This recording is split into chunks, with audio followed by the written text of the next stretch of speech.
What's cropping up, stockers? Zach, the stock cropper. Saturday morning. Storm clouds building here, and you can actually hear rain on the stock cropper roof for the first time. We're really hoping today's our day. We're forecasted to get about a half or 3/4 of an inch, which means we'll probably have about 800s the way it's been going. But I am really happy to hear that noise. So we'll see what happens. The waters are here ready. They're about half full right now, so we'll see how much rainwater we collect, and we'll report back here to show you how the water collection system worked. So somehow, without rain for the last, I don't know, long time, the corn keeps growing. This is a 90-inch corn. We sprayed this last week, and most of the weeds are slowly dying. We might have to come back out here and touch a few things up, but the corn is about thigh high on me. This stuff was planted the first week of May. So these are 90-inch windows. We're going to be building some smaller tractors to come out and run in here. We're also going to be seeding some stuff, assuming the weather changes here and we can actually get some moisture. We are getting some. It's starting to blacken the top a little bit. Now we're into our 60-inch corn. Looks really good, actually. And you can still see our nitrogen lines that were drizzled on here, still waiting to get incorporated. Hopefully today is the day for that. And this is the summer pasture, so this is coming pretty good. We may end up actually starting in this the way that things are going from a timing standpoint, and I'm going to explain that here now. So it's been a challenging last month on a lot of fronts with the frost, and then coupled with the drought. It's still amazing. The stuff looks as good as it does, like I said, but we're gonna have to call some audibles because my big barn is just not built yet, and I want to launch all the barns at the same time out here on the plot. And the reality is I'm just waiting on my fabricator to get it finished up so that we can have it out here. But we were intending to start into our first pasture strips, our cool season pastures, but they have already blown past, and we've got rye that's starting to mature, and we've got oats in the mix that are all headed out, and we're going to get here too late, and there's not going to be any decent forage quality in these pasture strips. So I'm thinking we're going to come out and mow these down, and we're just going to call an audible and start instead on what intended to be our July 15th scheduled strips right here. And I'm hoping that this rain that's falling on me as I shoot this keeps on coming down, but the summer pasture is actually looking really good. We got the combination of sorghum and soybeans, and there's some cowpeas and some Japanese millet, I believe, and then an occasional lamb's quarter, which they'll eat just the same.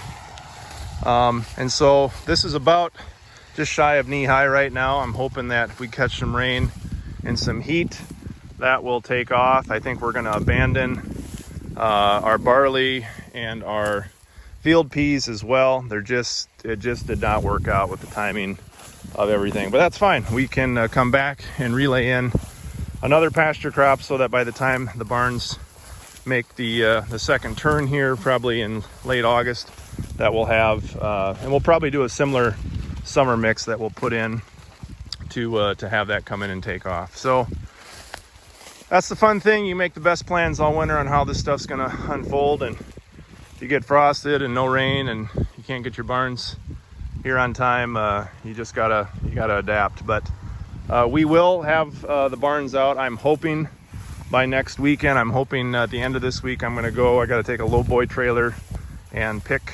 the big barn up down in Chapin, Iowa, And going to show you what we've done for the small barn until the one from Dawn gets here, probably later in July in the meantime. All right, so the rain continues to fall and I'm starting to actually get wet, which is great. So I'm gonna keep filming. So our 10-foot barn from Dawn, or 8-foot, or whatever the dimension is gonna be, is not gonna be here till the end of July. So when we start moving the barns across all in sequence, we needed something to fill the gap. And so what we did was we made a modified kind of cheap man's version of what that's gonna look like. Except theirs is going to be significantly more awesome than this. But what Juice and Fia did this week, they did a great job building this little goat tractor, which is going to have a chicken tractor attached on hinges to the back here.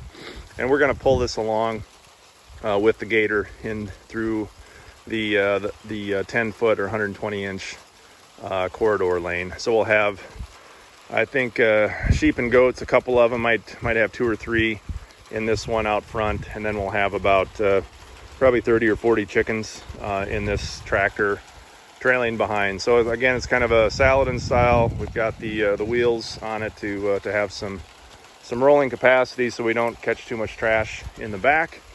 But this is going to be the version, and then we're going to put a tarp over here. This thanks to Jason Mock and Tyler, Indiana Juice as I call him, for helping us out with some of the design. We copied some of the stuff that they did with their sheep tractors from last year. And yeah, so this is what we're going to have out in that 10-foot lane. And then, like I said, the Dawn barn should be showing up the end of July. And then you'll be able to see the fully autonomous solar powered version of this that looks a lot sexier than this thing. So that's the update on the new 10-foot barn. Well, it's actually really raining. I got chased out of the field after working on a couple things on the chicken tractors, and I actually have my windshield wipers on, which I can't remember the last time that happened. So hopefully our luck's changing here in Cropper Country.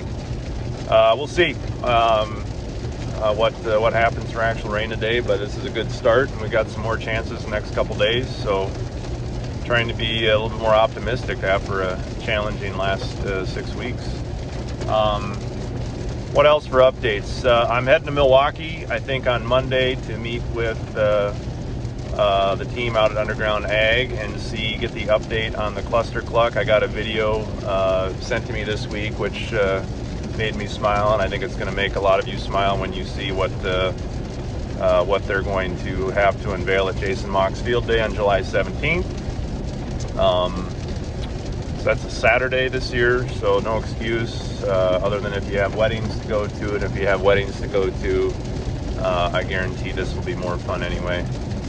So yeah, I'm hoping, like I said, next weekend, right around the 4th of July, we're going to have everything in motion, out in the field, and we'll have all of our animals here, a couple of calves that we're going to get from Ball Vance's up the road, and I've got to go get some pigs in northeast Iowa here to finish out the other barn. And I don't know, I'm just ready. Waited for 6 months to get this thing moving, and I'm getting really anxious, and I know folks are wanting to see it, and I want folks to see it. And so I'm hoping that by the 4th of July, if you drive by our site, you will see everything out functioning in the field, knock on wood. So that's it for this week. Thanks for your continued interest. Also, I talked about last week a little bit, but make sure you're subscribed not only to the YouTube channel here, but give us a follow or a like on our page for Facebook, and then give us a follow on the Stock Cropper Instagram. Fia is going to be doing a ton of content as soon as the barns hit the field. Like every day we'll have stuff happening. We're going to get the live stream deal going as well, and a lot of stuff is going to start happening. I know it's been kind of lame here through June, but we're actually going to start making it happen here hopefully in the next week to 10 days. So that's what's cropping up. Thanks for watching. Keep making it rain.